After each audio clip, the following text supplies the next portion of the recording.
verse 4 says, "For you make me glad by your deeds, Lord. I sing for joy at what your hands have turned. He has turned our sorrow into joy. So let us sing for joy for what He has done for us. Let us worship Him."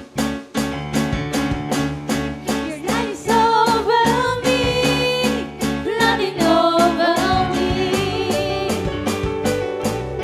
The night is lifted, heaven over me, flooding over me. Oh Jesus, I can't contain it. My cup overflows, my cup overflows, my cup overflows. Let's sing praise the Lord, praise the Lord with all my heart. Praise Him for He has done great things. His banner over me is love, His love. His banner over me is love, His love. Your light is over me, flooding over me.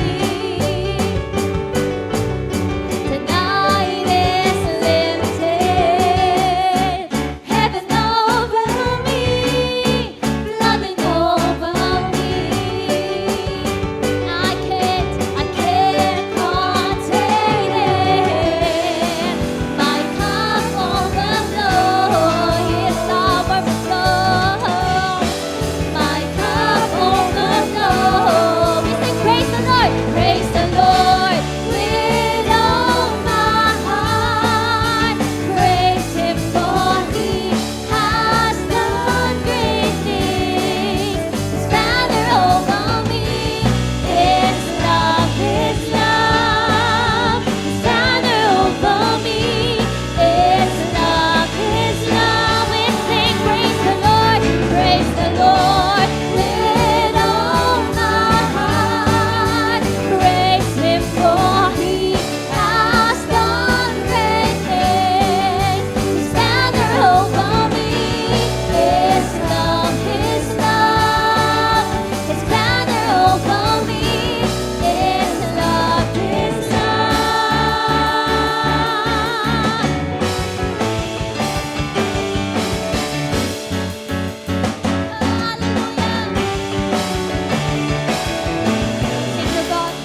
You brought the sunshine in, turn the dark to day. You made the shadows flee away.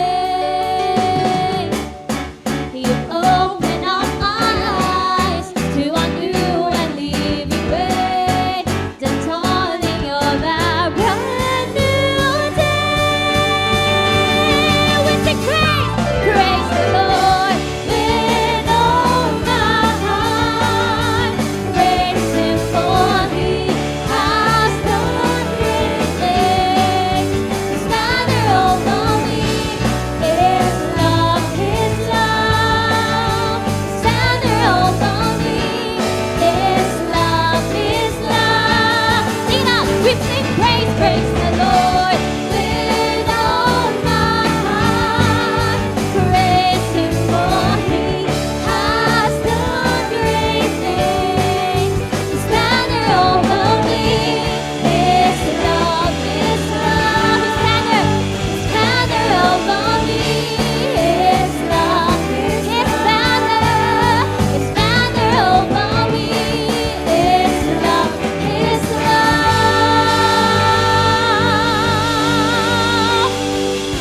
I join the war song. Everybody, let's clap our hands for the Lord. Oh, sing it out, oh, sing it out, oh. Our God, we sing, say whoa,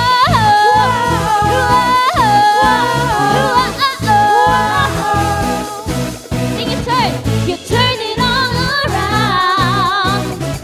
Where I was hurting, now I'm rejoicing. In your love I'm found, 'cause I have joy. Oh, you took away my pain. You turned my mourning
you are good. Sing it out loud. We sing, you have given me a joy that won't stop and will never leave. So I will praise you with gladness, for you are good.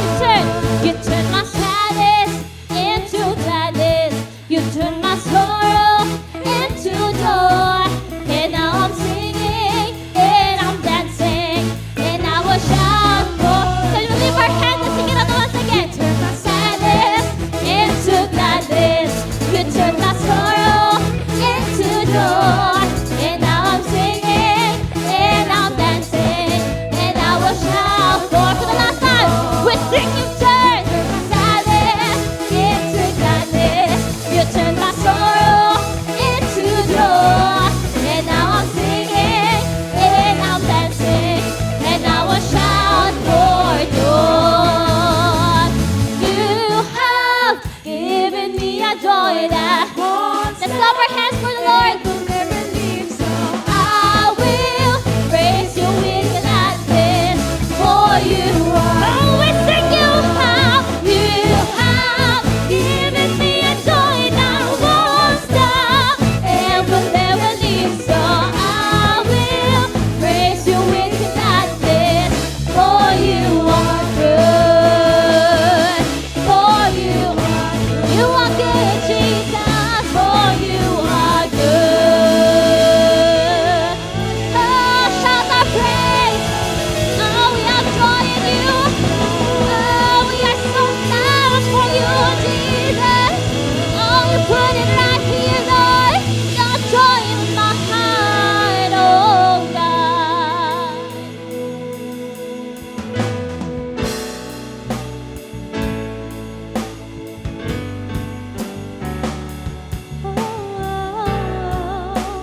What you did for me, Lord.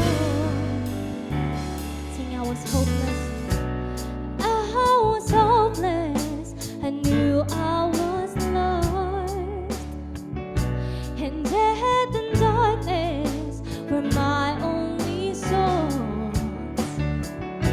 I needed someone to come rescue me. That mercy heard my plea. Lord, you found me, you healed me, you called me from the grave. You gave me your real love. Thank you, Jesus.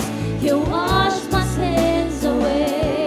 Oh, now I'm leaving, I'm forgiving. You came to set me free. That's what your mercy did for me. Sing, you gave me beauty.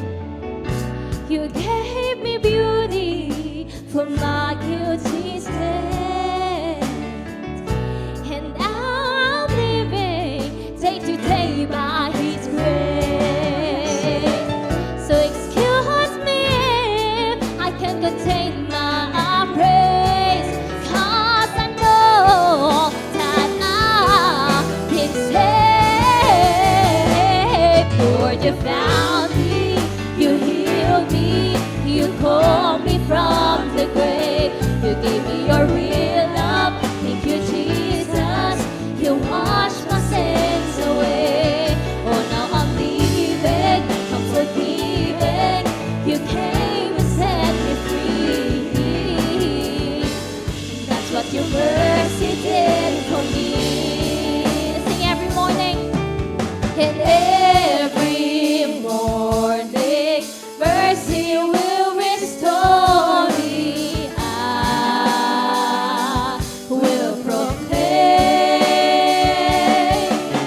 And even if the world should fall before me, I will proclaim. Lord, you found me, you healed me, you called me from the grave. You gave me your real love. I thank you, Jesus. You washed my sins away. Oh, now I'm leaving, I'm forgiving. You came and set me free. That's what your mercy did for me. me. Sing it out, Lord, you found me. Lord, you found me. You healed me. You called me from the grave. You gave me your real love. Thank you, Jesus. You washed my sins away. Oh, now I'm living like I'm forgiven. You came and set me free. That's what your mercy did for me. Oh, your mercy did for me, Jesus. That's what your mercy did for me. You came and saved me, Lord. That's what your mercy did for me. I worship you, my God. I worship you, my God. I love you. I love you. Forever I will sing. Forever I will be with you. Be with you. Oh, we worship. I worship you, my God. I worship you, my God. I love you. I love you. Forever I will sing. Forever I will be with you. Be with you. Oh, Jesus.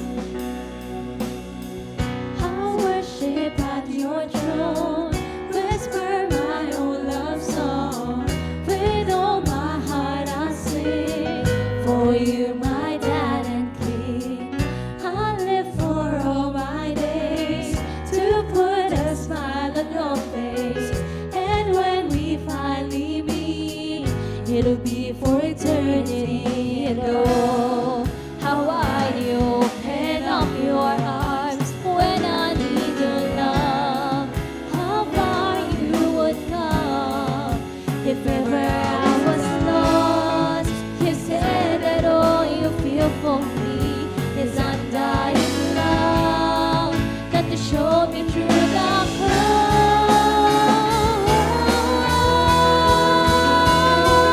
And I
restore sa amin every day because of your mercy, Jesus.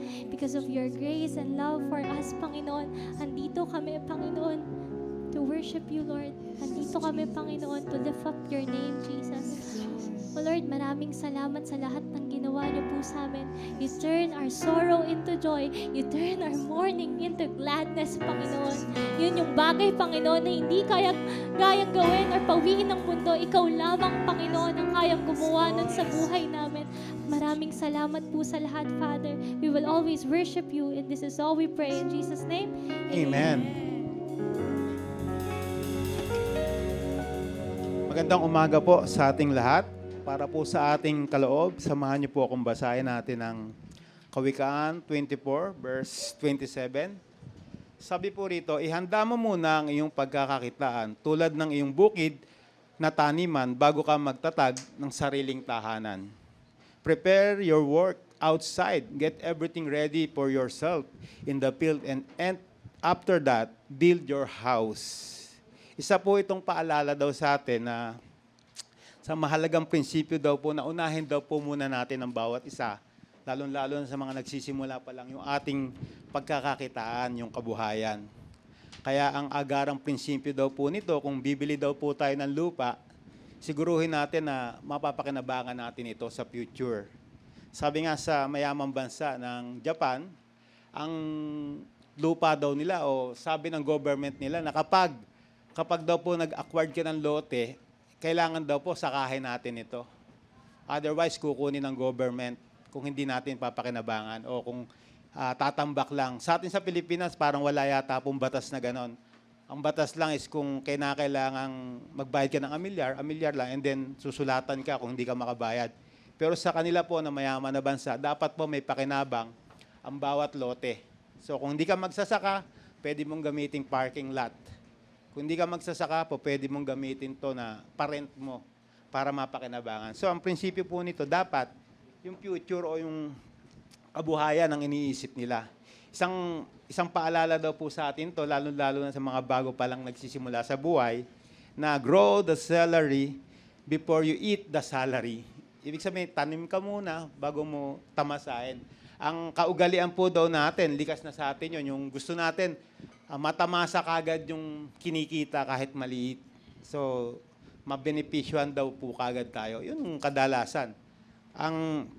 Sabi nga, ang paalala daw po ng mga matatanda, dapat daw po na huwag tularan dahil baka daw po tayo bumagsak kaagad. May payo po ang matatanda kapag tayo daw po ay kumikita na at naghahanap buhay, dapat daw po sa unahin natin o carefully planning. Ang maingat na nagpaplano sa kasalukuyan, mahalaga upang matiyak na mayroon tayong pagkain, mapagkukunang magamit sa inaharap. Mga bagay, pagkain, pinaplano po ito. Kasi hindi po permanente ang kayamanan o ang pinagkakakitaan natin. Dapat may plano po tayo para sa kinabukasan. Number 1 po, bumili ng kailangan lang at hindi ng gusto lang. Kailangan daw po yon. Isipin natin kung gusto lang ba natin to o kailangan natin to. Kinakailangan po, sa paggasta natin ng pera, maging maingat tayo. Pinaplano natin para sa kinabukasan, meron pa tayo. Number 2, kung bibili medyo ng mahal, kung bibili daw po tayo, dapat daw times 10. Kung ano yung meron o kung ano yung bibili natin. Parang sa ganon, ma-maintain natin. Kung bibili ka ng kotse, dapat meron kang sapat na pang-maintenance para hindi rin lang pumapunta sa wala. Kasi kadalasan po, minsan nabebenta lang, naiilit. Kung naguhulog tayo, nakukuha ka agad ng bangko. Repossess, tawag doon. So, kinakailangan daw planuhin natin pati mga bagay na pagbili, maliit man o malaki. Pangalawa, hati-hatiin na daw po natin o i-budget natin yung pera natin. Kung saan pupunta ito, para nang sa ganon, mapaalalahanan tayo sa ating sarili. Kasi minsan, gasta tayo ng gasta, walang plano sa budget natin, yun. Uubos. Pagka tinignan natin yung account natin, wala na pala. So, mahirap. At higit sa lahat daw, unahin natin ang Panginoon pagdating sa pagbibigay. Kasi sa pagbibigay, doon daw po masusubok yung ating pananampalataya at yung tiwala natin sa Panginoon. Kapag nasunod daw po natin ito lahat, yun, makikita natin na nagplano talaga tayo and then mapagpapala tayo. Sa totoo lang po, ang lahat ng nabanggit ko, kabaligtaran ko po yun. Hindi po ako ganon. Totoo po yun. Pero salamat sa Word of God, salamat sa ating church na ituro po lahat ito. Kapag nagtapat tayo, nagpapakita po ito ng ating tunay na pananampalataya. At ito po, masusubok. Masusubok ang katapatan at tiwala natin sa Panginoon. Kaya patuloy po tayo magtapat sa Panginoon dahil ang lahat po ay babalik sa atin.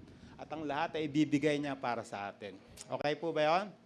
Sige, tumayo tayo para ipanalangin natin yung ating kaloob. Sa ating pagbibigay po, nakasanayan na natin o custom na ng ating church na meron tayong mga designated envelope.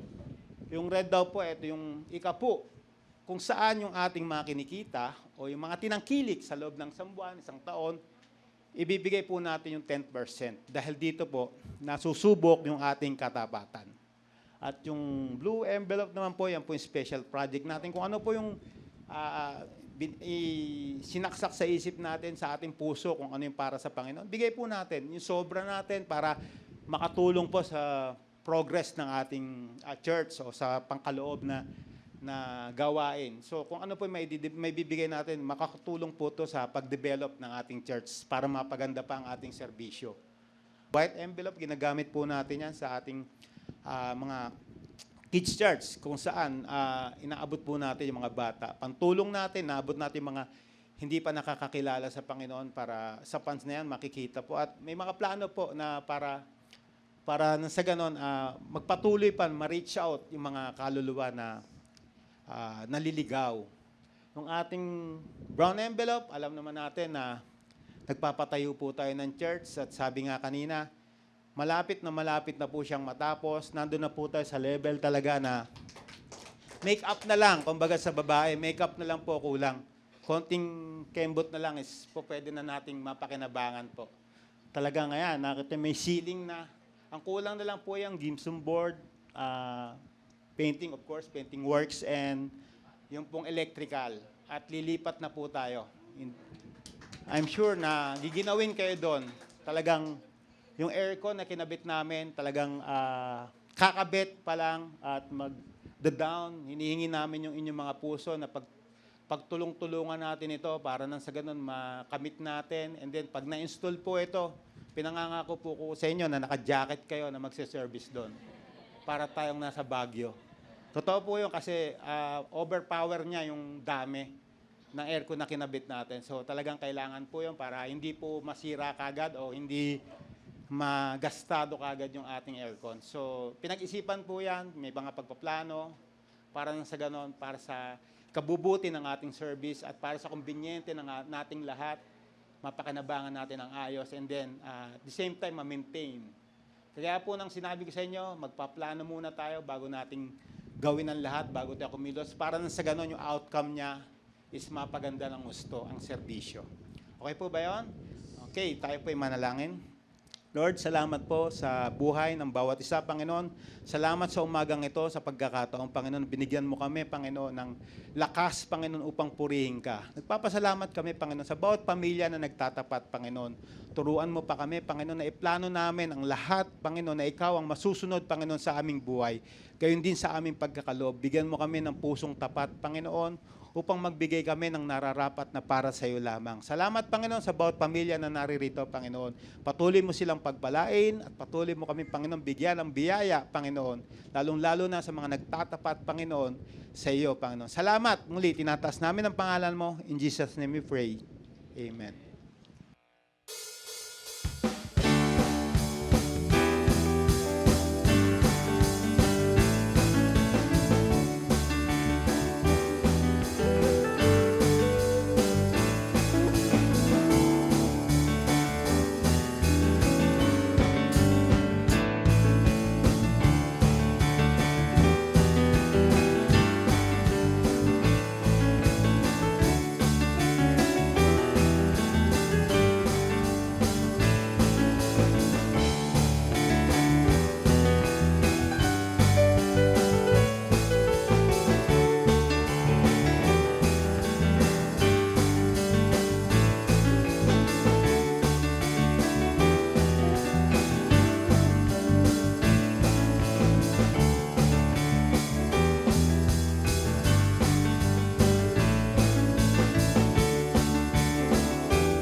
God for the opportunity to have fellowship with you and worship the Lord together. Palapakan po natin ang Panginoon.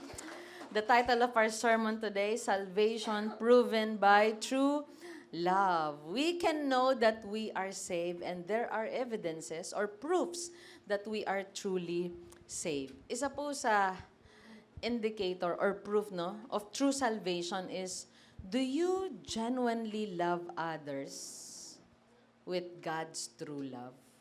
Yan. Mahal po ba talaga natin ang iba?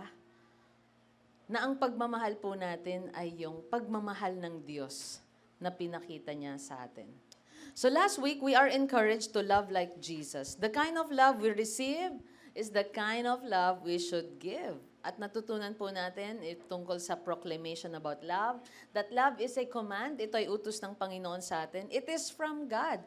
Ang pag-ibig na meron tayo ay galing sa Diyos. Hindi ito atin. Okay? The purpose and power of love is to save those who believe and to save us from our sins. The proof of love is God sent His Son, and God's love is seen in those who love others. And so, tayo po ay challenge to love generously, love sacrificially, love unconditionally, and love effectively. Today, salvation proven by true love. Tuloy po natin ang ating pag-aaral sa 1 John chapter 4 verses 13 to 20. Let's finish this chapter. Sabi dito, and God has given us His Spirit as proof that we live in Him and He in us. Okay, may isang proof daw po na tayo ay nasa Panginoon at siya ay nasa atin. Sino yung binigay niya? His Holy Spirit. Okay. Furthermore, we have seen with our own eyes, sabi ni John, and now testify that the Father sent His Son. Bakit niya pinadala si Jesus? To be the Savior of the world. Walang ibang tagapagligtas sa mundong ito, kundi ang Panginoon lamang. All who declare that Jesus is the Son of God have God living in them.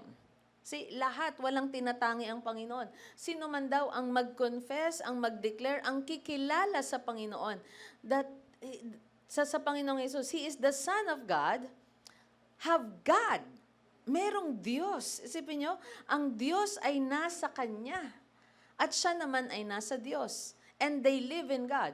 We know how much God loves us. And we have put our trust in His love. God is love, and all who live in love, live in God. Ang taong namumuhay, nabubuhay ng may pag-ibig, ay nananatili sa Diyos. God is love, and all who live in love, live in God. At sino naman ang nananatili sa Kanya? Ang Panginoon. And God lives in them. So if we have love, God lives in us, and we live in God. Verse 17, and as we live in God, our love grows more perfect. Okay? Sa ganitong paraan daw, yung pag-ibig, nagiging ganap sa atin. Kapag tayo ay nabubuhay sa Panginoon, nabubuhay para sa Kanya, nang may pag-ibig, our love grows more perfect. Lumalago pa tayo. Nagiging ganap pa. So, kapag lumalago tayo, nagiging ganap ang pag-ibig ng Diyos sa atin, ang ganda po nito, wala tayong takot. Kaya nga, true love drives out fear. So we will not be afraid on the day of judgment, but we can face Him with confidence because we live like Jesus here in this world. Kapag may pag-ibig tayo, nasa Panginoon tayo, at ang pamumuhay natin ay parang yung pamumuhay ni Jesus daw dito. So wala tayong takot kapag dumating man ang judgment or dumating ang kamatayan sa atin. Walang takot. Verse 18, such love has no fear because perfect love expels all fear. Perfect love drives out fear. Kung tunay tayo naligtas, tunay na may pag-ibig tayo, tunay na namumuhay tayo sa Panginoon, walang takot. True love drives out fear. Tingnan niyo yung mga nagmamahal ng patago. Laging takot. Ay, hindi makapunta sa pinakamalapit na mall, sa SM Caloocan, hindi yan pupunta dyan. Saan siya pupunta? Doon, sa SM Bacoor. Diba? Ba't nag-date ka sa SM Bacoor? Kasi takot. Takot na ano? Takot na makita. Takot na may makakilala. Bakit tayo sa SM Bacoor magde-date? Kasi wala kang kakilala, walang pag pumunta ka dito sa sa malapit, maraming makakilala. Nakuha po natin. Amen. So tapos na po tayo. Pwede na tayong umuwi. That's our word today. Kung tunay tayo, walang takot. Okay? Wala kang tinatago sa Diyos. 'Di ba? Wala kahit na dito sa kanto ka makipagkita. Sa minamahal or iniibig mo, wala kang takot eh. Sabi niya, if we are afraid, sabi niya, it is for fear of punishment. And this shows that we have not fully experienced His perfect love. We love each other because He loved us first. If someone says, I love God, but hates a fellow believer, that person is a liar. For if we don't love people we can see, how can we love God, whom we cannot see? And He has given us this command. Those who love God must also love their fellow believers. Lift your hands, let's pray. Father, thank you for the reading of your word. Lord, open our hearts, our minds, our ears, that we may understand you, your message, your personal message, Lord, sa bawat isa sa amin. And help us, Lord, to obey. Lord, to love you and love the people that you have entrusted to us, that we may glorify your name, O Lord. And until you come, until you take us to where you are, Lord, ang magawa po namin habang naghihintay sa inyo ay ibigan ka ng buong puso, lakas, kaluluwa at ng aming pag-iisip. In Jesus' name we pray. Everyone say, Amen. Okay, so salvation proven by true love. Ang ganda po ng epistle ni John dahil talagang pinaparating niya sa lahat ng mananampalataya na kung totoo ang pananampalataya mo, meron kang pamumuhay din na totoo. If you have your belief, it transforms your behavior. Okay? At ito yung mga dapat nating gawin habang nandito tayo naghihintay sa katuparan ng ating kaligtasan. Kaya nga, merong Gospel of John, may Epistle of John. So, si Gospel of John about salvation, about God, about our Savior. And then, ang letter niya, ang epistle niya, ano yung dapat nating gawin habang nandito tayo? And the future things naman, yung sinulat niya na revelation. At lahat po yun, of course, ay galing po sa Panginoon. Number 1, I want you to know that we have God's perfect love that comes from His Spirit. Sabi niya sa 1 John 4:13, and God has given us His Spirit as proof that we live in Him and He in us. So sa chapter na ito, tinutukoy niya po na umibig tayo at mahalin natin ang Panginoon, mahalin natin ang ating kapwa at ang pag-ibig niya ay siguradong nasa atin kasi we have the Holy Spirit as a proof. God has given us His Spirit as proof that we live in Him and He in us. Kung sumasa atin ang Panginoon at si Holy Spirit, we also have His love. Di ba sabi sa Ephesians, kailan napasa atin ng Holy Spirit? When we heard the gospel, when we believe in Him, the Holy Spirit ay pumisan sa atin, nanahan sa atin, and the Holy Spirit is a proof that we live in Him and He in us. Tayo ay nasa Kanya at Siya ay sumasa atin. So kung Siya ay sumasa atin, because God is love, then meron din tayong pag-ibig. If we have the Holy Spirit, then we have love. Proof na may pag-ibig. Si Lord, sabi niya, I sent my Son to save the world. Di ba? For the forgiveness of our sins. At ganun din po, kung may pag-ibig tayo, merong proof. May pagbibigay, may paglilingkod, may pagsunod, may paghahandog ng ating buhay. Proof na may pag-asa ka, hindi ka nag-give up. So ang taong na kay Christ, marunong umibig. If we do not have love, then we don't have the Spirit and we are not in the Lord. Kaya sabi niya, and God has given us His Spirit as proof. Kasi sino ba si Holy Spirit? Ano ba ang meron kay Holy Spirit? Ano ba yung fruit of the Holy Spirit? Na kapag nasa atin si Holy Spirit, meron din tayo nito. Later on, mababasa po natin yon. Now, punta po tayo sa 1 John 4:18. God's love, at yung love na meron po tayo, it's perfect. The love that comes from the Lord and from the Holy Spirit is perfect. So, hindi ka ililid ni Holy Spirit to disobey. Hindi ka ililid ni Holy Spirit to hate. Alam niyo po ba, minsan hindi tayo aware, may mga grupo na pwedeng nahe-hate natin. Di ba? May mga tao na na-hate natin, hindi tayo aware, pero nandun lang sa puso natin. May particular, lugar na pwedeng na-hate natin, or race, or grupo ng mga tao na maaring hate natin, na minsan hindi tayo aware, or ngayon, napapaalalahanan tayo. The love that we have is love that comes from God. And His love is perfect. 1 John 4:18, such love has no fear, because perfect love expels all fear. If we are afraid, it is for fear of punishment. And this shows that we have not fully experienced His perfect love. So what kind of love ang nasa atin? Pag-ibig na walang takot. Pag-ibig na may confidence. Dumating man si Lord, open siya. Excited pa nga. Di po ba? Question, kapag dumating ang boss natin, ilang araw siyang nawala? Kapag dumating siya, after 1 week, 2 weeks, naranasan nyo na ba yung excited kayo sa pagdating niya? At bakit kayo excited? Naranasan nyo rin po ba naman yung takot kayo na dumating siya at nananalangin kayong sana wag muna siyang dumating? At bakit? Alam po natin ang dahilan, right?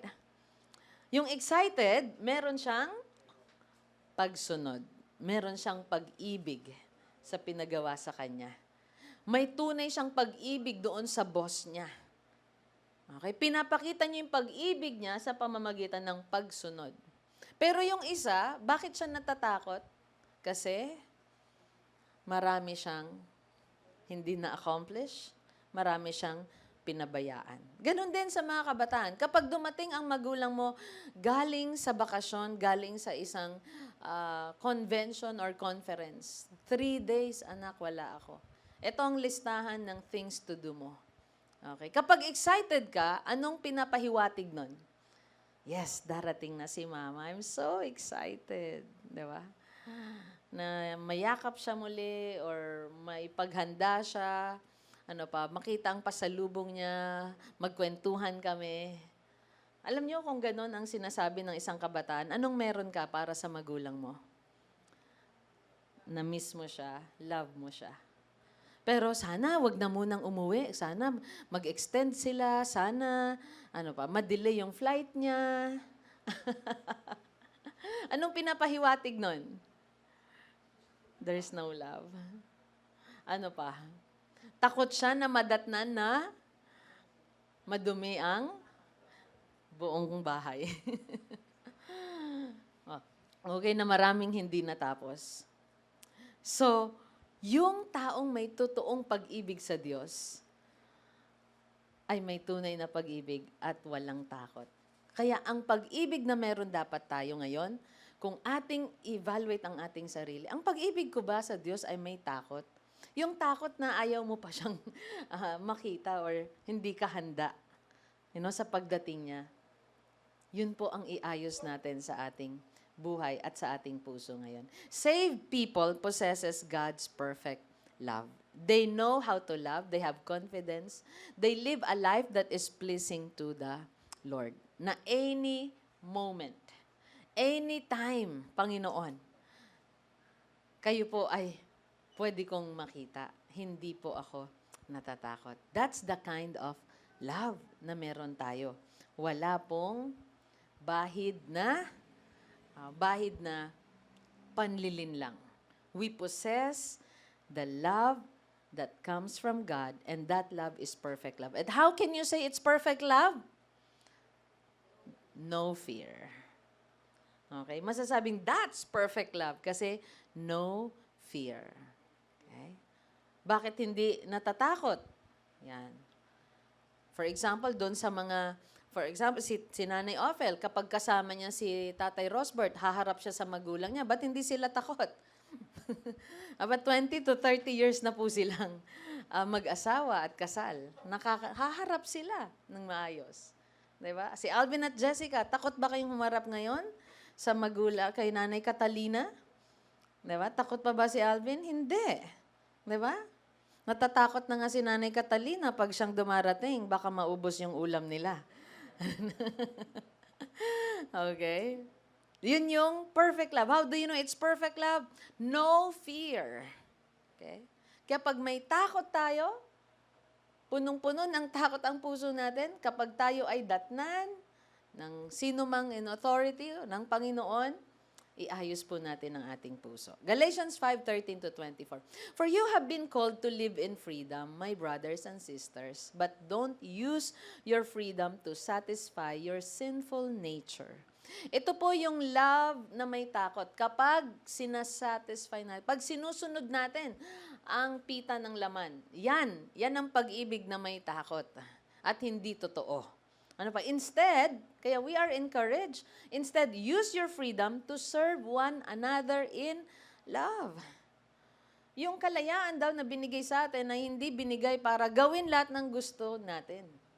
Hindi tayo pinalayan ni Kristo para gawin ang mga bagay na nagpapasaya lang sa atin. But use our freedom to serve one another in love. For the whole law can be summed up in this one command, love your neighbor as yourself. But if you are always biting and devouring one another, watch out. Sabi niya, beware of destroying one another. See, ang daming one another sa Bible, ito yung hindi natin gagawin. Destroying one another. But let us love one another.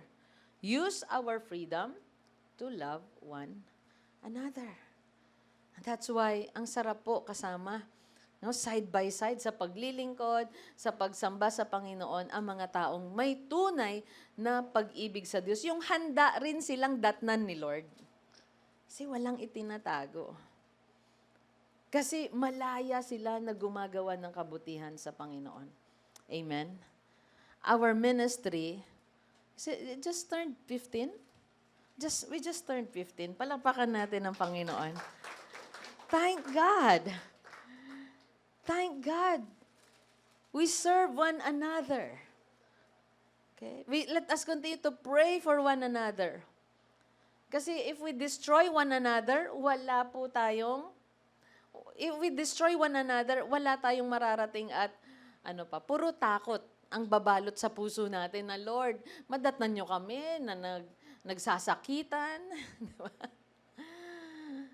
Na madatnan nyo kami na punong ng sama ng loob sa isa't isa. That is not good. Verse 19, when you follow the desires of your sinful nature, the results are very clear. Kapag sinunod daw natin yung sinful nature, kapag yung pag-ibig natin punong-puno ng takot, na ayaw tayong madatnan, ayaw nating madatnan tayo. Very clear daw yung results. Ano yung results na to ng sinful nature? Sexual immorality. Pag nandyan tayo, takot tayong tatnan ng Panginoon. To be in a sexual immorality, that is love with fear. Okay? Impurity. Lahat ng kasamaan, lustful pleasures. That's why we need to ask the Holy Spirit. Holy Spirit, help me, empower me, lead me, set me free from any form of addiction. Idolatry, sorcery, hostility, quarreling, gusto lagi away, o nakikipag-away lagi. Nakita na ba tayo, Kristyano, gusto away lagi? We are people of peace. Kasi hindi bagay, di ba? Yung sabi, I am in Christ, I am in God, and, His love is in me, the Holy Spirit lives in me, but I love quarreling. Di ba? Ano pa? Jealousy, outbursts of anger. Ibig sabihin, hindi natin makontrol ang ating sarili. Selfish ambition. Madalas ko pong masabi, hindi ko kinakahiya ang mag-challenge pagdating sa pagtatapat, pagbibigay sa Panginoon. Why? Because it is for His name. It is for the Lord. Dissension, division, envy, drunkenness, wild parties, and other sins like this. Let me tell you again, sabi ni Paul, as I have before, that anyone living that sort of life will not inherit the kingdom of God. So kapag nandito tayo sa puntong ito, yung pag-ibig natin punong-puno talaga ng takot. Ayaw nating madatnan tayo. What else? Verse 22. But the Holy Spirit produces this kind of fruit in our lives. See, sabi ng binasa natin kanina sa 1 John chapter 4, 'di ba? But God gave us His Holy Spirit as proof na siya ay sa atin at tayo'y nasa Kanya. At ano po yung binigay sa atin? Ano ang product ng Holy Spirit sa atin? Let us read together Galatians 5:22, 1-3, go. But the Holy Spirit produces this kind of fruit in our lives: love, joy, peace, patience, kindness, goodness, faithfulness, gentleness, and self-control. There is no law against these things. So kung meron tayong Holy Spirit, meron tayong love. That's the first. Love. And that love drives out fear. Walang takot. Walang kaba. Walang tinatago. Meron siyang confidence. Number 2, we confess that Jesus is the Son of God.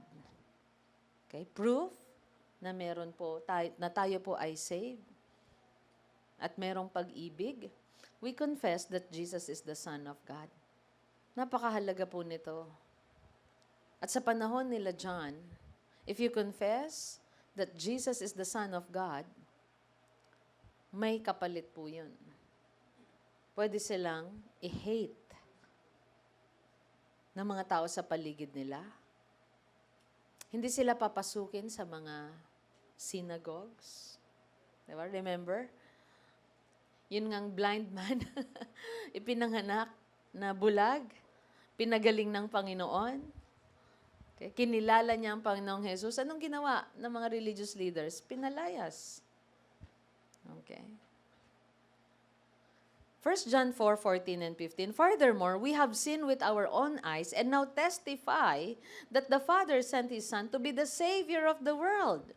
All who declare that Jesus is the Son of God have God living in them, and they live in God. If we love God, if we believe in God, we have the Holy Spirit. And if we confess that Jesus is the Son of God, we have God living in us. Wow. Kaya po, talagang magtataka lahat ng mga tao na nakakilala sa iyo noon na, who are you? Bakit ganyan ka? You are a proof na meron din pong tunay na pag-ibig ang Panginoon sa tao. Tama po ba? Diba? Nanibago sila. Nanibago sila dahil ikaw ay bago na. Dahil ikaw ay bago ng nilalang. Dahil ikaw ay nagbago. Dahil ikaw ay binago ng Panginoon. Dahil nananahan sa iyo ang Holy Spirit and God is living in you. Amen? May isang araw, nagda-drive po ang husband ko at magkatabi kami. And then, ang aga po, like, is it 6:30 or 7 a.m.? And there's this person in the neighborhood at napansin ng husband ko yung kanyang mukha. Alam niyo po yung una nakasimangot.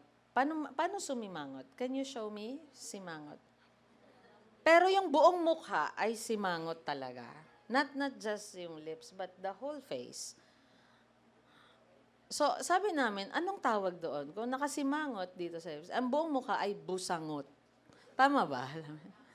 Sabi ng husband ko, anong simangot and busangot? Anong pinagkaiba nun? So ako, hinulaan ko lang. Trying to answer his question. Sabi ko, siguro ang simangot ay yung sa may lips lang. Pag busangot, yung buong mukha. Alright? Ang sabi niya, this person looks talagang dark and no joy.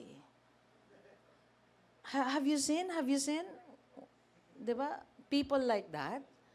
Diba? At talagang umaga. And you know what? Napansin niya, alam mo yung magda-drive ka pero napansin mo yon.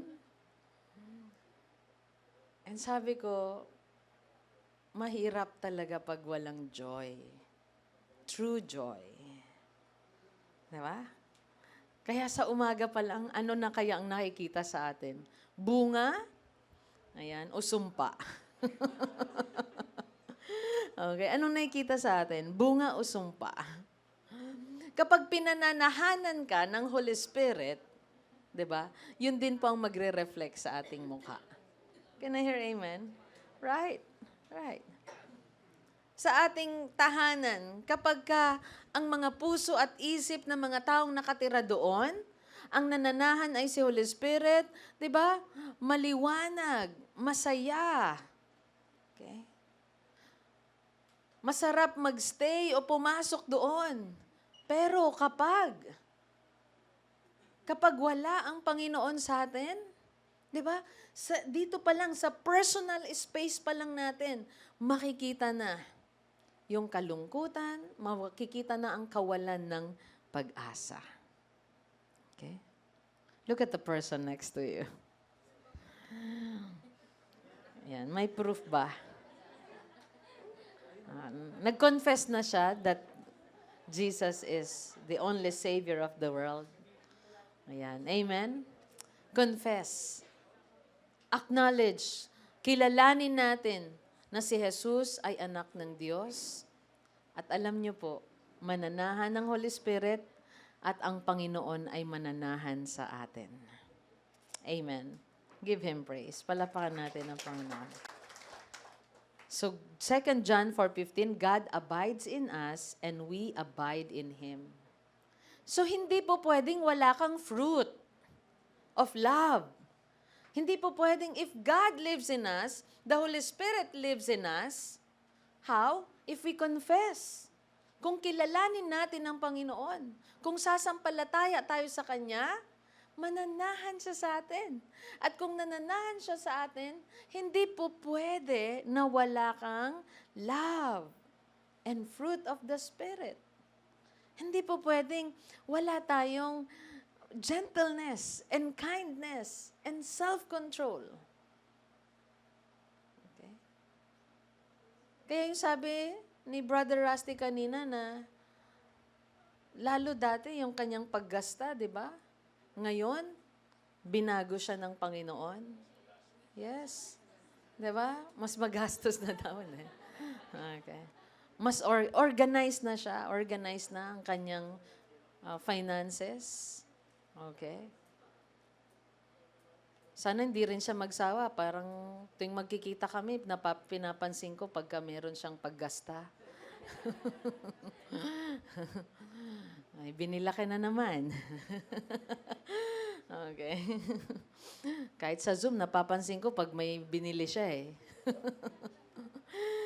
Okay. So if God abides in us, hindi po pwedeng walang nagbabago sa buhay natin. Meron po. Number 3. We know, trust, and live in God's love if we believe in Him. Okay. Makikita rin kapag tunay tayong ligtas at may tunay na pag-ibig, nakikilala natin at pinaniniwala ng pag-ibig ng Diyos sa atin. Ang Diyos ay pag-ibig, sabi dito. We know how much God loves us. Okay.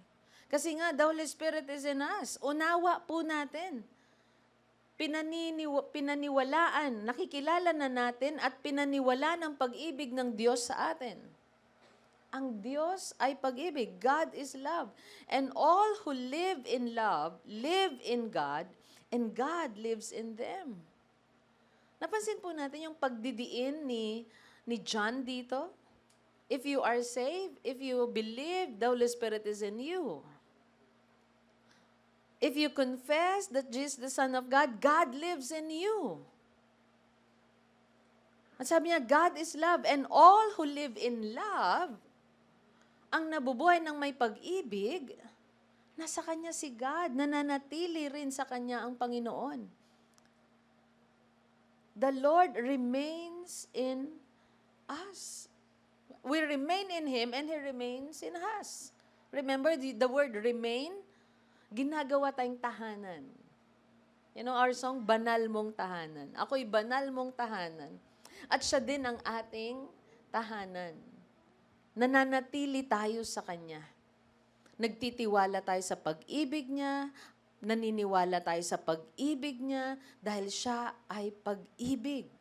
God is love. The love that we have comes from God. So walang ibang klaseng pag-ibig na meron ng isa't isa. Kaya nga, minsan pagka nagkita, bakit parang nagkakaisa agad tayo?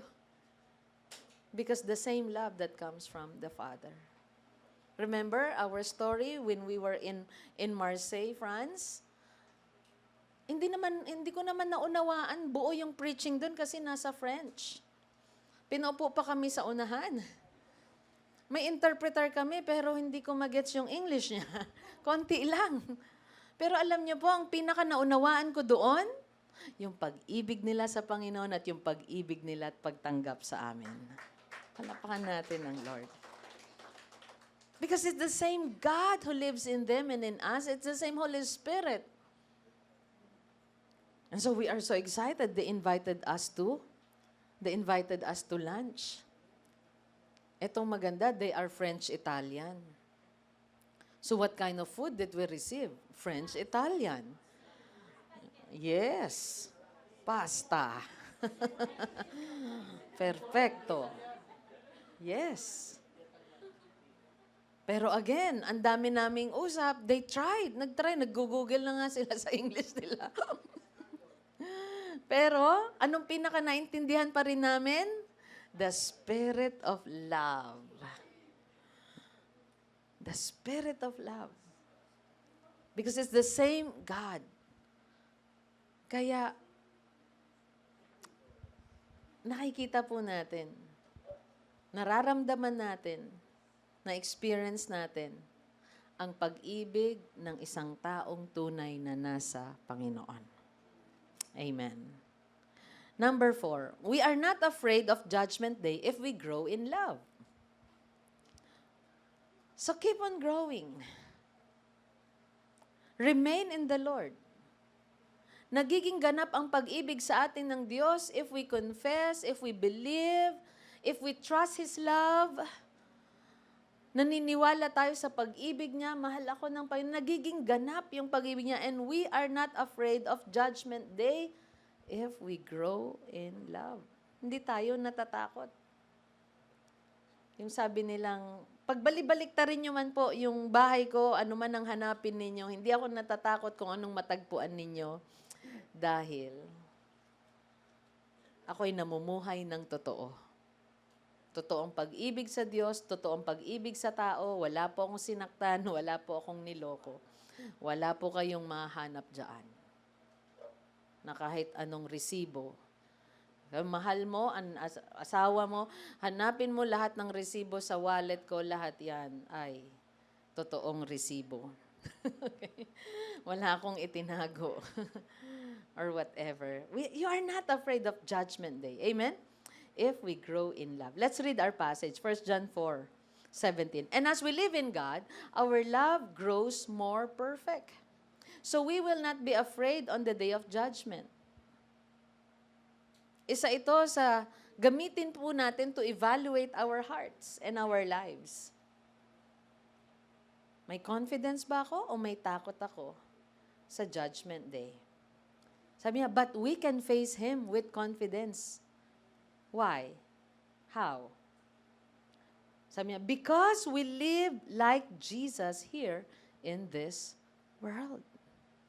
So if we believe, if we confess that Jesus is the Son of God, we have the Holy Spirit, we have God living in us, then yung life natin, yung lifestyle natin, yung pamumuhay po natin, is like Jesus here in this world.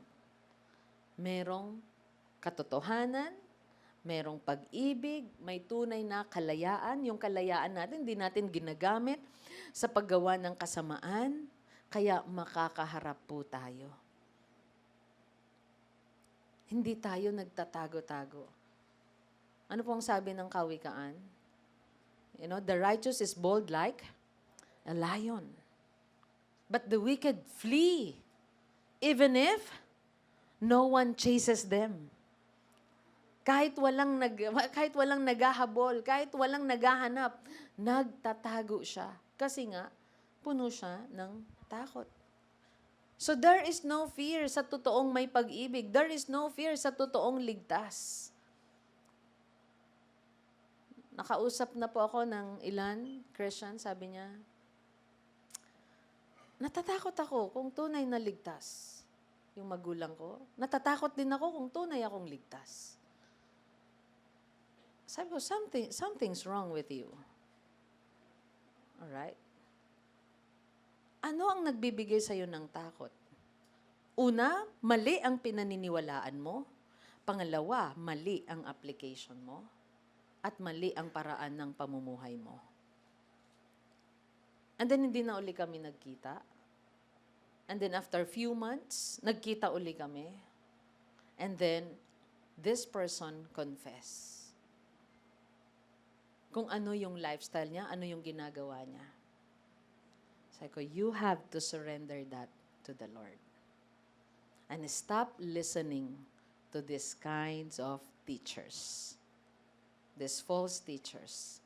Start listening to the voice of the Lord. Read the Bible, study it, listen to Bible-centered preaching. Bring your family closer to the Lord.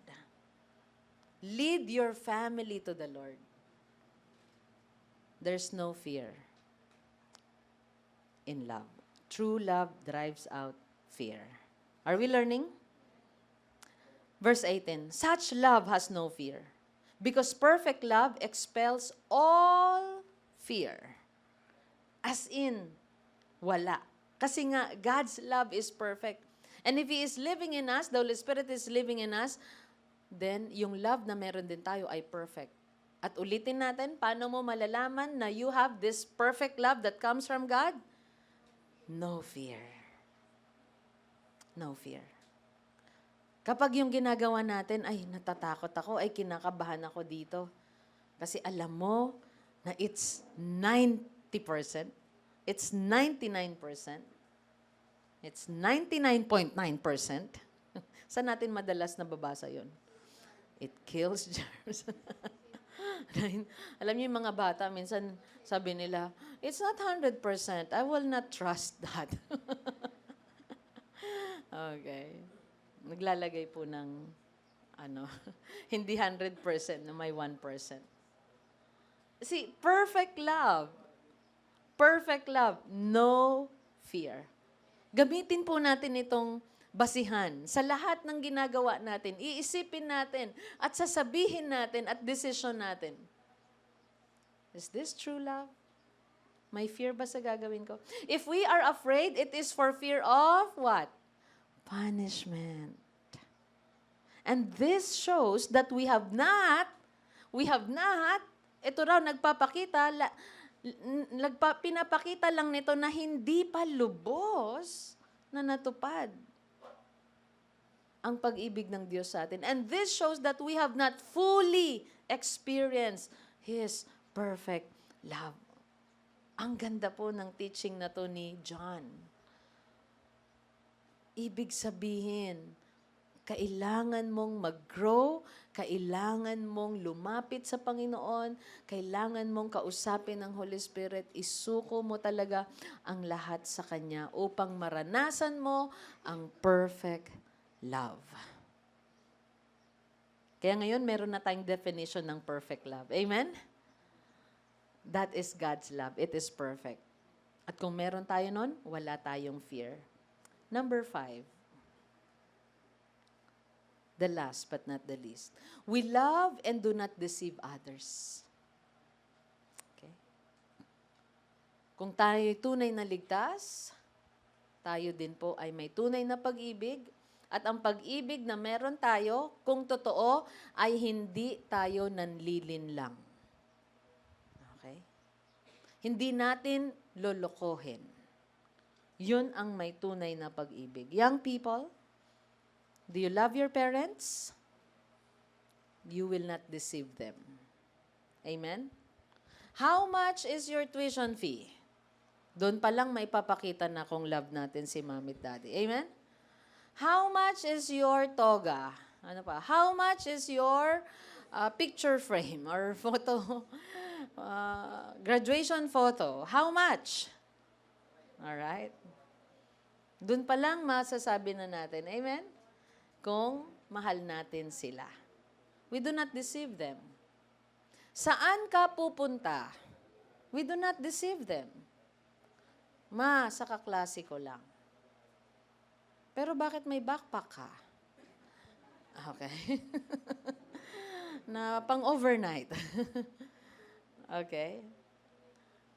Doon pa lang sa tanong na, sino ang mga kasama mo? Sino ang kasama mo?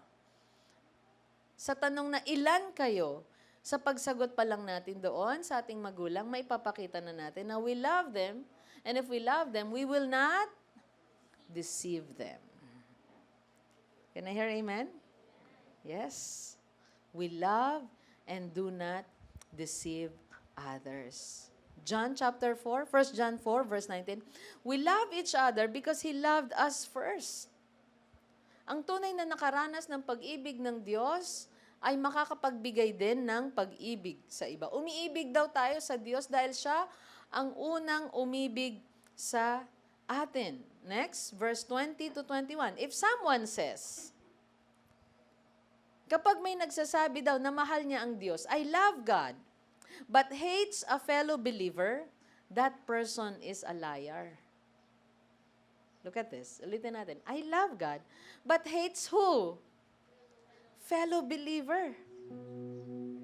Binanggit dito ulit, fellow believer. Because if we love God, we will remain in fellowship. You're gonna say, I love God, I hate the church, and I hate Christians. You cannot say that. That person is a liar.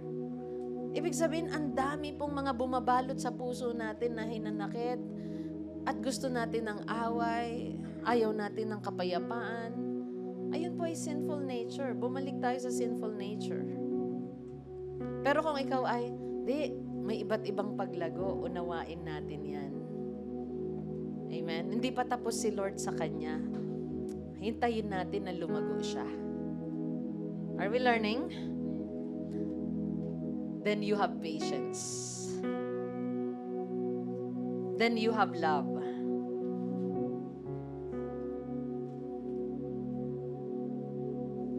Ang sarap po ng may Holy Spirit kasi natuto kang umunawa. Halimbawa, nasa sales, for example, Sistro. Bakit lahat namang customers ko ngayon?